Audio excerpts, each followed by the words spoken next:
The Apostle Peter wants us to understand from this verse, right? This verse 2, 3, 7, right? What's the verse? But by the same word, the heavens and the earth that now exist have been stored up for fire, being kept unto the day of judgment and destruction of ungodly men. He wants us to understand from this verse that the entire universe will be torched by the release of nuclear energy, despoiled in matter. Not nuclear bombs. He didn't say that. He said nuclear energy. It's an important distinction. The prophet Isaiah writes on this topic, all the host of heaven shall rot away and the skies roll up like a scroll.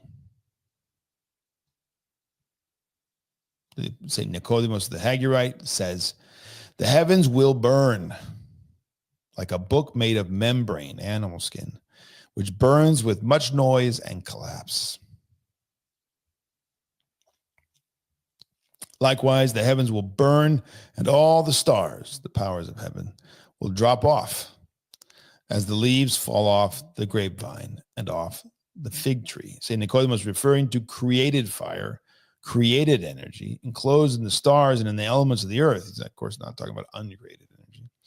The saint continues, the nature and energy of all this fire continued in the heavens, the atmosphere of heaven, and in the bosom of the earth will be concentrated in one area with the almighty will of God.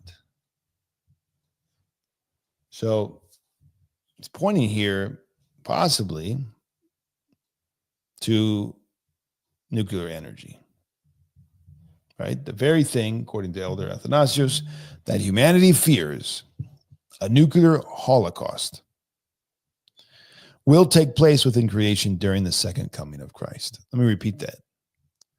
The thing that everybody fears will take place during the second coming. Nuclear annihilation, however, and human extinction will not be caused by war among the superpowers, as many think. So yes, it will take place, but it's not going to be by the superpowers. There will be this nuclear holocaust within creation at the second coming, but not caused by war among the superpowers. Does that mean we're not going to have a war among superpowers? No. It does not mean we won't have a war. We most likely and almost positively will have a war. Many prophecies pointing to that war, and the events of history are right in front of us, pointing to a war, but it will not be the annihilation and human extinction. That is a delusion. Father Seraphim Rose, by the way, writes about this and says pretty much the same thing. Now, he doesn't speak to this interpretation here of the Apostle Peter, of course. He's speaking to the fear-mongering that was going on in the 70s about nuclear war, taking out the Soviet Union and America and all the rest. It's not going to happen. And he was right. So we'll see. It remains to be seen. At least in his analysis, he was talking about the stages of the nihilistic dissolution and the rise of Antichrist. He was saying that the contemporary political situation will not end that way. Soviet Union will fall, and there will be a new system created, a globalist system. This is something he's writing in the 50s, 60s, 70s at different times.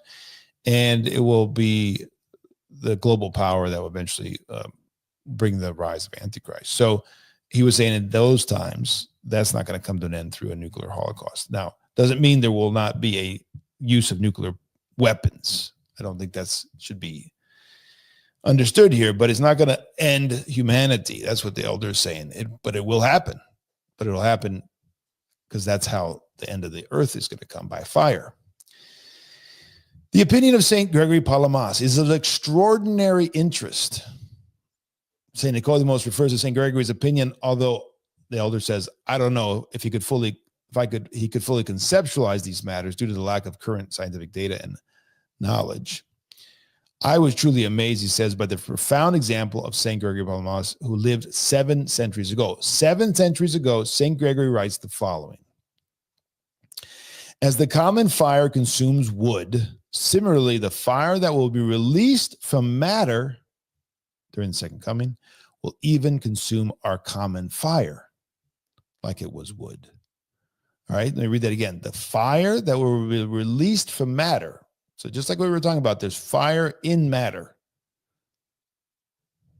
That fire released from matter, it seems to be pointing to nuclear power, will even consume our common fire. So the fire that we're used to burning the wood will be consumed by the fire that will come out of matter. In other words, all of creation. And it will be made new. It will not, does not mean that it will cease to exist, to be annihilated. It will change into energy. It will change because of this process, right? So this is an extraordinary statement from Sacred Palamas 7 centuries ago, and he alludes to the combustive properties of nuclear energy long, long ago. According to Elder Athanasius, that's what he's focused on. I think it's pretty amazing. So let's end it up here with 2 more slides for tonight, and then we'll open up to questions. So the heavens will pass with a great noise. Apostle Peter says, 2 Peter 3:10. But the day of the Lord will come like a thief, and then the heavens will pass away with a loud noise, and the elements will be dissolved with fire, and the earth and the works that are upon it will be burned up. All right, so just focusing now on the loud noise. The heavens will pass from corruption and corruption with a great noise. It is difficult to conceive the magnitude of the noise. Again, we just call to mind what a nuclear bomb's detonation, the kind of noise we would hear possibly from that. I mean, there have been tests, and the sound you can probably find out on YouTube today if you wanted to go and hear what it sounds like when a nuclear bomb is exploded. Apostle Peter continues, and the elements will be dissolved with fire, and the earth and the works that are upon it will be burned up. 2 Peter 3:10. The most probable interpretation is that the elements are the heavenly bodies of the sun, the moon, and the stars. That's the elements that will be burned up. Sun, the moon, and the stars.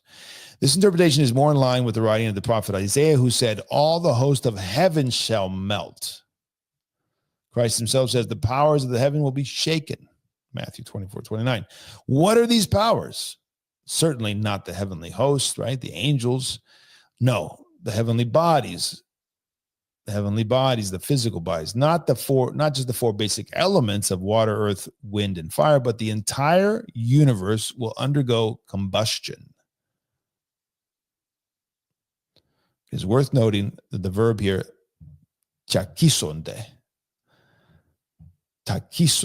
is will melt, right? So they will melt. Isaiah 34:4. All the hosts of heaven will melt. All the elements will combust and break down, right? They'll be changed.